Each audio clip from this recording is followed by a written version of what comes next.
Creators को movies मिलना It is very easy. Very easy creators को movies मिलना. साइडीज रोल, मेन एक्टर्स की याद कर रहा हूँ. Very difficult. क्यों? Impossible. Next to impossible. Why? Because a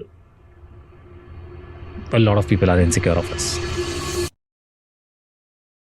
Imagine that you create a short film called The Chair. A production company by the name of Tea Shop Productions is so impressed by your work that they tell you to develop a feature film on the same theme. You have another idea and you pitch that instead. The makers are so impressed that you get funding to develop that idea. A movie titled Obsession based on a wish gone wrong. A creepy psychological tale made on a budget of approximately $1 million ends up grossing over $100 million worldwide and has such a favorable word of mouth that the makers and the streaming giants decide to delay its digital release to reap the benefits of theatrical viewership just for a few more weeks. I just yesterday watched the film, and seeing 26-year-old Curry Barker's interviews, you can't help but feel that there is a chance for individuals not associated with the industry to have a breakthrough if they have compelling ideas. No matter how naive it sounds, is it just that simple? Imagine making a YouTube career on absolutely unhinged chaos and action content. The YouTube channel develops at the time where the platform itself was referenced as the Wild Wild West. The rejects of the mainstream thrived on the internet, and Raka Raka was the brother duo that absolutely excelled in such a rebellious environment that had no rules, and just with a blink of an eye, due to the heavy corporatization of the platform and the strict rules around monetization, your channel gets flagged as inappropriate and too violent. So how do you pivot? You start developing a feature film, and you, with the monetary aid of Causeway Films, release Talk to Me in 2022. An Australian horror film made on a budget of $4.5 million ended up grossing close to $100 million, so much so that Hollywood starts lining up to sign you for your next film. Imagine being one of the most beloved creators on the YouTube platform for over 14 years. Markiplier was someone who you would term as synonymous with the term OGs of YouTube, and while thriving in the space, you think of the wild idea of developing a feature film based on a niche video game based around the quiet rapture that caused all the stars and the habitable planets along with their human inhabitants to disappear without warning. You understand the unique nature of the film, how specific the target demographic is, and yet you take it till the finish line to essentially create a fairly engaging and competent film on a budget of $3 million, only for it to gross over $50 million worldwide. Of the three success stories that I have mentioned to you of digital creators transitioning to mainstream, nothing is more wild than the story of 20-year-old director Kane Parsons, the creator of The Backrooms, a movie that is currently running in international theaters, made on a budget of $10 million, picked by A24, and that has currently grossed over $100 million in its initial run. The YouTuber who would develop physical environments on a software like Blender, enhancing the idea of The Backrooms further of the creepypasta posts on 4chan that would essentially present environments that would be accessible if one no clips out of reality by finding glitches in the physical world. I sometimes wonder about the original dude who first posted about Backrooms on 4chan, but are you seeing what I am seeing? There are clear disruptors in the market. These are not creators who are grandfathered into the system in a traditional way. They are not slogging it out as ADs for years only to get that one chance from the production company that adopted them. These are young minds with the wildest ideas, willing to create the same in extremely efficient budgets, and are reaping the benefits most commercial films would dream of. In a week, Backrooms and Obsession has surpassed a Disney-produced film like The Mandalorian and Grogu, and that is a wake-up call for the big dogs of the industry. Imagine if an indie horror film directed by Ashish Chanchlani grossed over 100 crores when a YRF-produced film is struggling to open on the weekend. That is the parallel that we are talking about. So what is the problem in India? Whenever you speak about any creator and ask them, what is the genre that can be made on a tight budget and still be accessible for millions across the world, they often reference the genre of horror. Tales can be told without the large dependence on CGI, huge sets, and even star faces.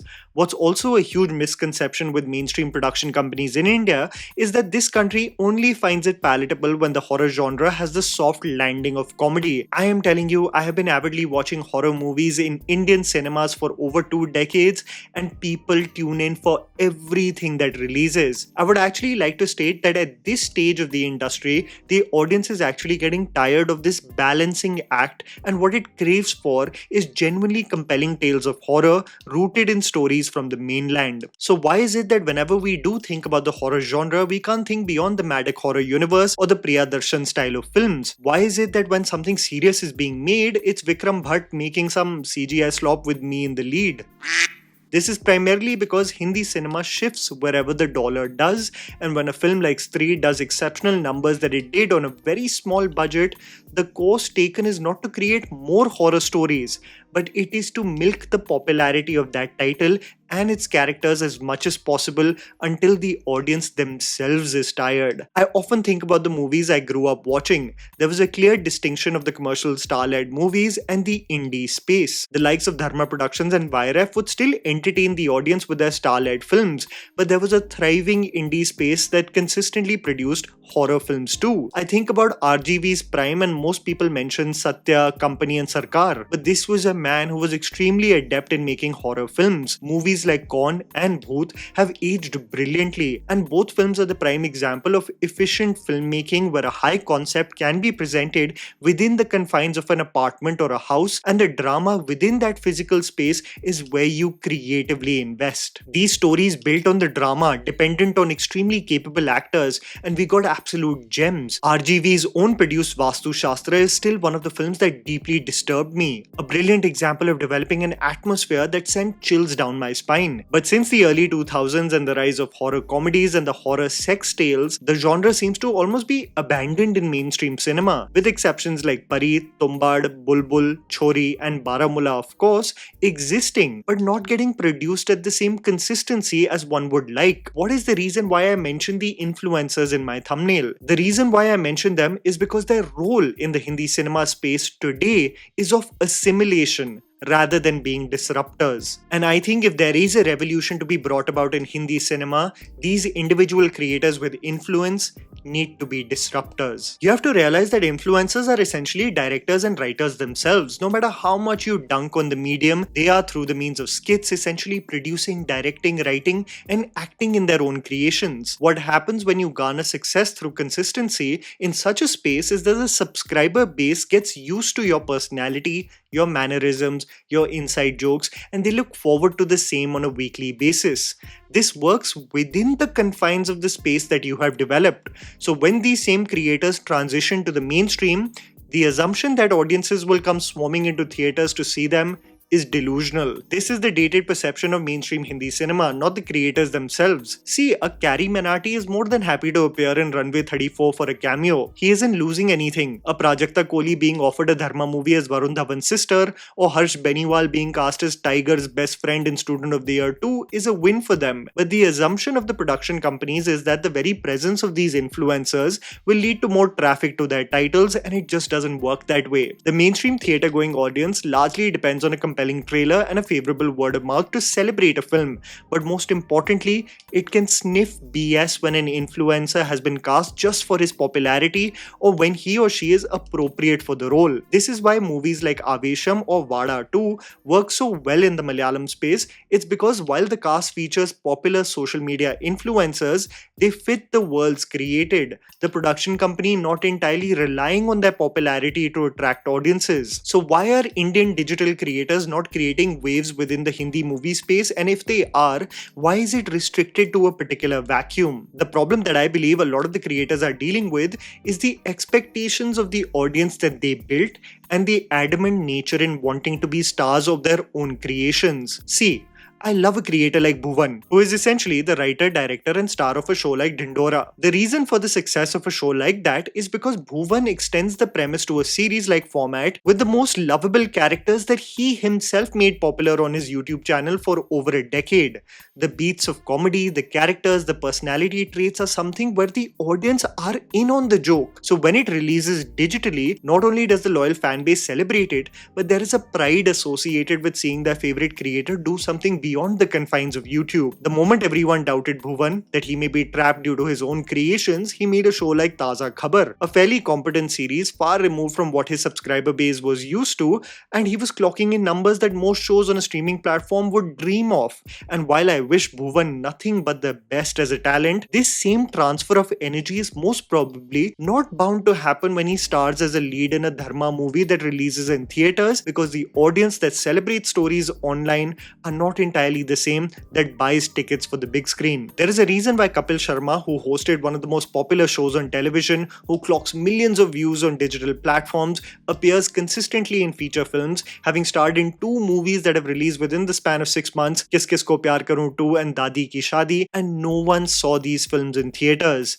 If someone at the peak of their popularity is not clocking in more than single digits in their theatrical run, then you know the audience doesn't care about the popularity of influencers. They want the stories to work. This was especially the case for a show like Campus Diaries, where influencers like Harsh Beniwal and Saloni Gaur starred in the ensemble cast, but its brilliance lied on how appropriate they were for the roles, versus the production company largely just banking on their popularity. This is why I love Kusha Kapila in Mamla Legal Hai Season 2, or why I loved Zakir Khan in the first season of Chacha Vidayak Hai Hamare. But the 2 cases where projects are destined to fail, in the case of digital creators wanting to make waves in the mainstream, is when they are largely token castings for popularity, or they are trapped in the expectations of their own subscriber base. And I think there is no one who has learnt more than taking a risk than Ashish Chanchlani in 2026. I kid you not when I say this. Expectations can absolutely murder your creation. I am of the firm belief of under-promise and over-deliver.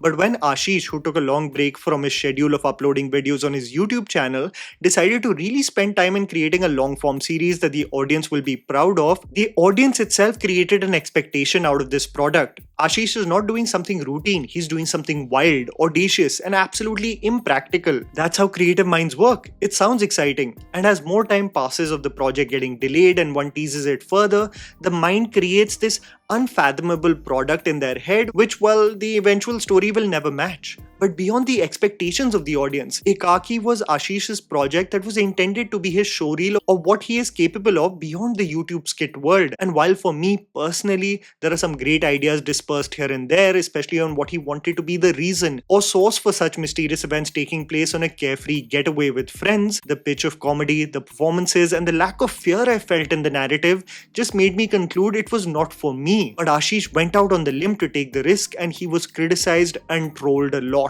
A lot of the criticism, I believe, was warranted, but I assume that there is a lot of learning that happened too. Ashish garnered millions of views on the show, absolutely crazy engagement if you think about it for a self-produced show. He invested crores and talked about the financial and emotional toll the series took on him. No matter where you lie on liking or disliking the project, I know a person like Ashish understood the good, bad, and the ugly regarding the reception and embraced it, hoping for there to be many learnings on what he wants to do in the future. What was the biggest issue, in my opinion, with Ashish's creation was that he was fearful of alienating the audience that he himself created. He in interviews spoke about not taking such a drastic and serious leap where the audience who was used to his comedy felt left out. But I believe the reason for the waves that digital creators are making in Hollywood is because they packed in an element of surprise and were not chained by the expectations of their own audience. This, I think, is especially possible if Indian creators, like most of the creators in the West, take the role of only a writer and director versus wanting to be stars of their own creations, something that AIB did so well with an earnest and beautiful film like Chintu Ka Birthday. I would love to see, if they are keen of course, on what the likes of Tanmay Bhatt and Rohan Joshi can do beyond the realm of YouTube and advertising, and whether such creative minds also are capable in creating something disruptive in the mainstream space. I understand that this is not everyone's path. Some influencers just want to be talent and want to cash in on a check, and there is nothing wrong with it. But for those who want to create something big in the mainstream, I believe they have to strip themselves away from the loyal fan base that they themselves created, not to be shackled by their expectations, and make sure what they create is far removed from their identity on the internet. If there can be accessible cinema made in efficient budgets, then the whole system will be disrupted, and I think this is what Hindi cinema desperately needs today. A system right now inundated with mediocre storytelling, inflated budgets, and a huge dependence on scale over substance. Who knows? there might be a surprise brewing with your favorite creator that you least expected in the future. And that was the video, guys. Write down in the comments below whether you think Indian creators will also have a revolution like it is happening in the West. Please don't forget to follow me on Instagram. The handles are right in front of you. Follow me at JammyPants4. Also, please support us by smashing the like button and subscribing to our channel for weekly content ahead. Thank you for watching.